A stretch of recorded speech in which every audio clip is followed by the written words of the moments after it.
ایک عالم ربانی کہتے ہیں کہ ایک بار میں نے اپنی مجلس کے اختتام پہ یہ دعا کی کہ اے اللہ تبارک و تعالیٰ، آج ہماری مجلس میں جس کا دل سب سے زیادہ سخت ہو اور جس کی آنکھ کبھی تیرے لیے نہ روئی ہو، اور وہ آدمی جو تیری بارگاہ میں سب سے زیادہ گناہ گار ہے، اسے بخش دیا جائے۔ وہ کہتے ہیں جیسے ہی میں نے یہ کہا، سب لوگوں نے پکار کے آمین کہا۔ ایک شخص کھڑا ہوا، اس کی شکل و صورت ہجڑوں جیسی تھی، یعنی کہ خواجہ سرا، اور وہ مردانہ خواجہ سرا تھا۔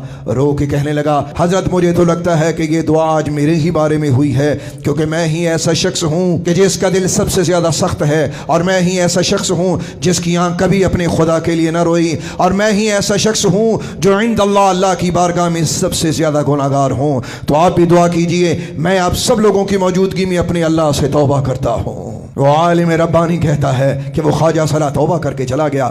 رات پڑتی ہے تو میں کیا دیکھتا ہوں کہ میں ایک بہت بڑے میدان میں کھڑا ہوں، اور مجھے غیبی آواز آ رہی ہے کہ اے میرے بندے، تیرا خدا تجھ سے خوش ہوا کہ تو نے ایک گناہ گار بندے اور اس کے مالک میں صلح کروا دی ہے، اور جا کے اس کو پیغام دے دے، اللہ نے اسے بھی بخشا، اللہ نے تجھے بھی بخشا، اور جتنے لوگ تمہاری مجلس میں بیٹھے ہوئے تھے اللہ نے سب کو بخش دیا ہے۔ اللہ کی شان یہ دیکھیے، یہ عالم ربانی اسے ہجڑے کے دروازے پہ جاتا ہے، اور جیسے ہی اس کے دروازے پہ گیا، اس ہجڑے نے دروازہ کھولا، اور دروازہ کھلتے ہی جب اس کی نظر اس عالم ربانی پر پڑی تو پکار کے کہنے لگا، وہ پنجابی میں کیا مثال دیتے ہیں کہ کیڑی کار نارائن، کہ ایک گناہ گار سیاہ کار کے دروازے پہ اتنے پرہیزگار انسان آپ میرے دروازے پہ کیوں آ گئے؟ وہ اللہ والا رو کے کہنے لگا کہ اب تو گناہ گار نہیں ہے، تیری توبہ اللہ نے قبول کر لی ہے۔ یہ سننا تھا، ہجڑا چیخ کے زمین پہ گرا اور تڑپنے لگا، یہاں تک کہ وہ بے ہوش ہو گیا۔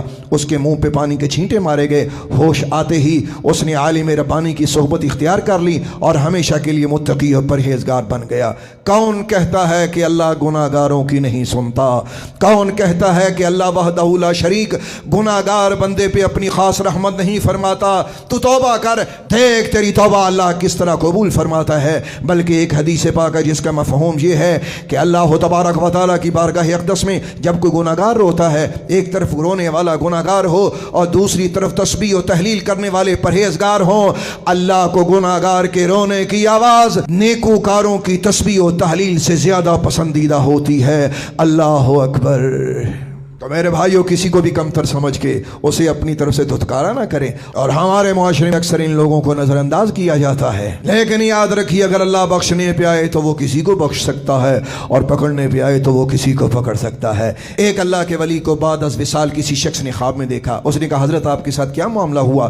رو کے کہنے لگے، میرے اللہ نے مجھے معاف کر دیا ہے، لیکن میری معافی کا قصہ کچھ یوں ہے کہ مجھے فرمایا گیا کہ تو اپنا نامہ اعمال پڑھ۔ میں نے اپنا نامہ اعمال پڑھنا شروع کیا، میں اوراق الٹتا گیا، ان اوراق میں میرے کچھ گناہ بھی تھے، تو مجھے میرے رب کے سامنے وہ گناہ پڑھتے ہوئے شرم آئی۔ میں شرمندگی سے بولا کہ اے اللہ، میں نے گناہ کیے، مجھے معاف کر دے۔ تو فرمایا گیا، جب تو نے گناہ کیے تھے اس وقت تجھے شرم نہ آئی؟ کہتے ہیں کہ میں زار و قطار رونے لگ پڑا۔ میں نے عرض کیا، میرے مالک، تیری پناہ کے سوا میرا کوئی چارہ نہیں۔ تو مجھے فرمایا گیا، او میرے بندے، جا، میں نے تجھے معاف کیا، میں نے زندگی میں تیرے گناہ لوگوں پہ عیاں نہیں ہونے دیے، آج میں پردے میں اپنی رحمت میں تجھے ڈھانپتا ہوں، کیونکہ میں ستار ہوں، کیونکہ میں غفار ہوں، کیونکہ میں غفور ہوں، کیونکہ میں رحیم ہوں، میں اپنے بندوں پہ مہربان ہوں۔